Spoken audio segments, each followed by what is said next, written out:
John 21 from the Net Bible. Jesus' appearance to the disciples in Galilee. After this, Jesus revealed himself again to the disciples by the Sea of Tiberias. Now this is how he did so. Simon Peter, Thomas called Didymus, Nathanael who was from Cana in Galilee, the sons of Zebedee, and 2 other disciples of his were together. Simon Peter told them, "I am going fishing." "We will go with you," they replied. They went out and got into the boat, but that night they caught nothing. When it was already very early morning, Jesus stood on the beach, but the disciples did not know that it was Jesus. So Jesus said to them, "Children, you don't have any fish, do you?" They replied, "No." He told them, "Throw your net on the right side of the boat, and you will find some." So they threw the net and were not able to pull it in because of the large number of fish. Then the disciple whom Jesus loved said to Peter, "It is the Lord."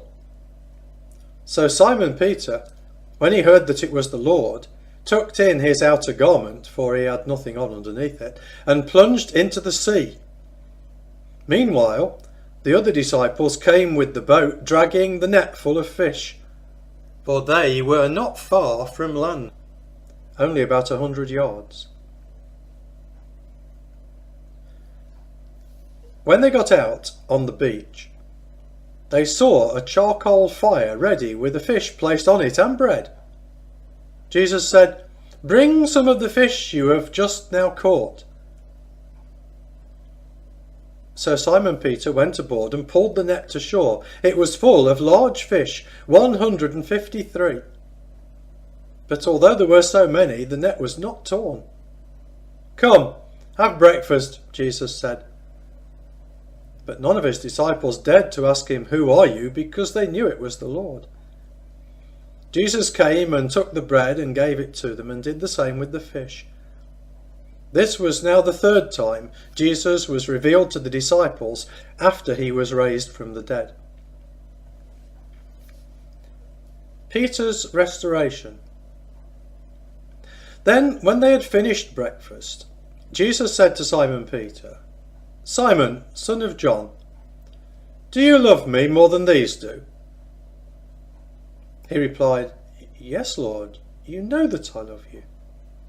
Jesus told him, "Feed my lambs." Jesus said a second time, "Simon, son of John, do you love me?" He replied, "Yes, Lord, you know I love you." Jesus told him, "Shepherd my sheep."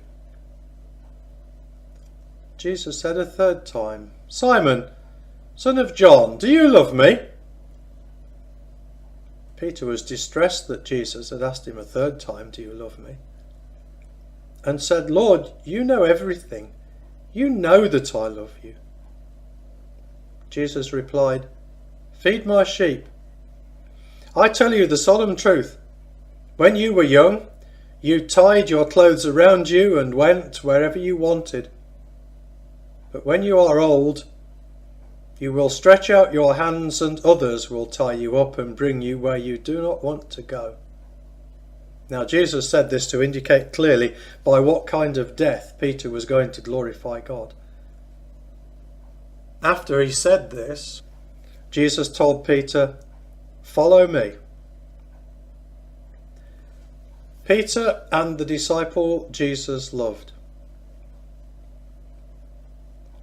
Peter turned around and saw the disciple whom Jesus loved following them. This was the disciple who had leaned back against Jesus' chest at the meal and asked, "Lord, who is the one who is going to betray you?" So when Peter saw him, he asked Jesus, "Lord, what about him?" Jesus replied, "If I want him to live until I come back, what concern is that of yours? You follow me." So the saying circulated among the brothers and sisters that this disciple was not going to die. But Jesus did not say to him that he was not going to die, but rather, "If I want him to live until I come back, what concern is that of yours?" A final note. This is the disciple who testifies about these things and has written these things, and we know that his testimony is true. There are many other things that Jesus did. If every one of them were written down, I suppose the whole world would not have room for the books that would